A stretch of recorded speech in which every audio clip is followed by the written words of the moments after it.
இந்திய இலங்கை மீனவர்கள் கூட்டத்தை கூட்டுவதற்கான முயற்சியை தமிழக அரசு மேற்கொள்ளும்படி மத்திய அமைச்சர் சல்மான் குர்ஷித் கேட்டுக் கொண்டுள்ளார். இந்திய மீனவர்களை இலங்கை கடற்படையினர் தொடர்ந்து தாக்குவது தொடர்பாக அதிமுக உறுப்பினர் மைத்ரேயன் ராஜ்யசபாவில் வியாழனன்று கவன ஈர்ப்பு தீர்மானம் கொண்டு வந்தார். அவர் பேசுகையில், தமிழக மீனவர்கள் தாக்கப்படும் விவகாரத்தில் மத்திய அரசு எப்போதும் இலங்கைக்கு ஆதரவாகவே பேசுவதாக குற்றம் சாட்டினார். மீனவர் தாக்கப்படுவதை தடுத்து நிறுத்தும்படி தமிழக முதல்வர் ஜெயலலிதா அனுப்பும் கடிதங்களை பிரதமர் படித்து பார்க்கிறாரா என்று சந்தேகம் ஏற்படுவதாகவும் மைத்ரேயன் கூறினார். திமுக உறுப்பினர் வசந்தி ஸ்டான்லி பேசும்போது, தமிழக மீனவர்கள் மீதான தாக்குதல் குறைந்திருப்பதாக இலங்கை கூறுவதற்கு கண்டனம் தெரிவித்தார்.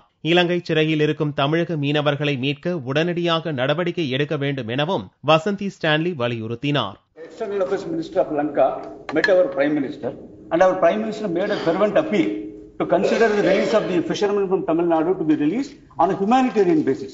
Now there has been a public humiliation of our Prime Minister by Lanka. Yesterday the Lanka has extended the judicial remand of those prisoners. Even after this public humiliation of our Prime Minister by Lanka, is the government still considering to participate in the CHOGM conference? I think they should take a decision, not at any level of participation. India as a whole should boycott that, sir. விவாதத்துக்கு பதிலளித்து பேசிய வெளியுறவுத்துறை அமைச்சர் சல்மான் குர்ஷித், இலங்கை சிறைகளில் 106 தமிழக மீனவர்கள் இருப்பதாகவும் அவர்களை விடுவிப்பது தொடர்பாக அண்மையில் டெல்லி வந்த இலங்கை வெளியுறவுத்துறை அமைச்சர் பெய்ரிஸிடம் இந்தியா வலியுறுத்தி உள்ளதாகவும் தெரிவித்தார்.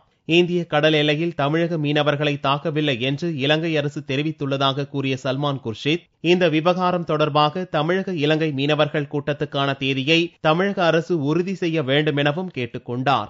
ஆனால் அவரது பதில் திருப்தி அளிக்கவில்லை என்று தமிழக எம்பிக்கள் சத்தம் போட்டதால் சிறிது நேரம் சபையில் சலசலப்பு ஏற்பட்டது.